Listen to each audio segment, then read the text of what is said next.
Picture a train station in Tokyo, 1932. Every single evening, at exactly the same time, a dog sits down on the platform. He watches the crowd pour out of the train. He searches every face. And every single evening, the one face he's looking for never comes. Now here's the part that should stop you cold. He did this for 9 years. Not 9 days, not 9 months, 9 years.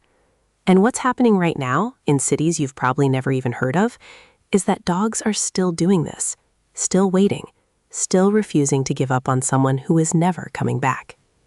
So, what does that actually mean? Stick with me, because the answer says something about dogs and about love that most of us never stop to think about. His name was Hachiko. He was an Akita, a big, golden, dignified breed from the mountains of Japan. And in 1924, he came into the life of a university professor named Hidesaburo Ueno.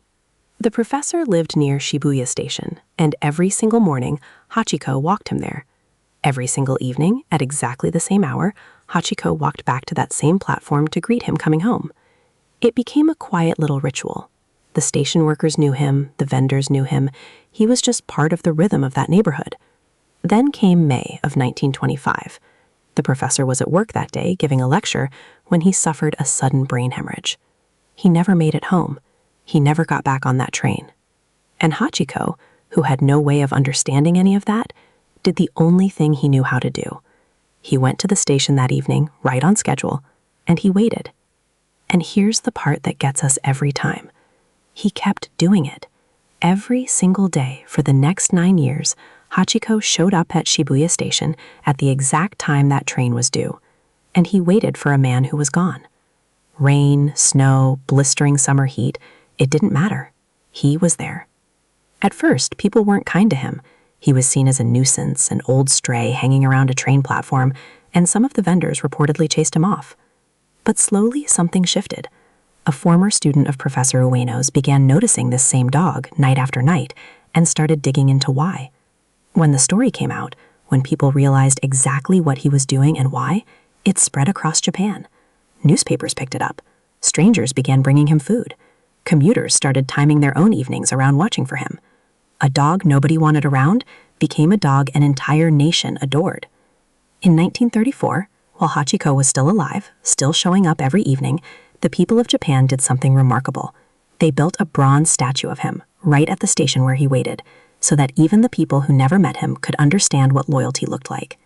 He was there for the unveiling. Imagine that. A dog standing next to a statue of himself, still waiting for someone who would never walk off that train again. Hachiko died in March of 1935. He was found near the station, close to the spot where he always sat. 9 years of waiting, and he never once stopped believing his person was coming back. Now you'd think that's where the story ends. It's not.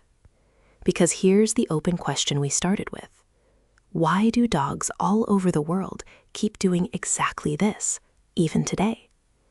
In Argentina, there's a dog named Capitan, who after his owner passed away, found his own way to the cemetery and has stayed near that grave for years, through storms, through freezing nights, refusing every attempt to bring him home for good. In Italy, decades ago, a dog named Fido waited at a bus stop every day for 14 years for a man who died in an air raid. Different countries, different decades, same exact story. A dog, a person. A goodbye the dog never got to understand.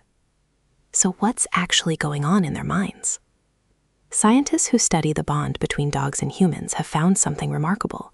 When a dog and their person look at each other, both of their brains release oxytocin, the same hormone tied to parents bonding with newborn babies. That's not affection in some vague, sentimental sense.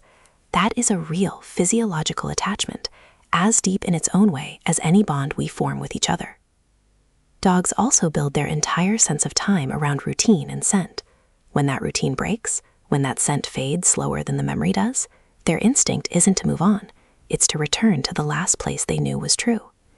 That's why Hachiko went back to that platform, not because he understood death, because he understood devotion, and devotion doesn't check the schedule for whether it's still worth it.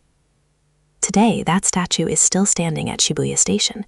It has become one of the most famous meeting spots in the entire world. Millions of people walk past it every single year, tourists and commuters and students, and most of them are just meeting a friend for coffee or catching a train.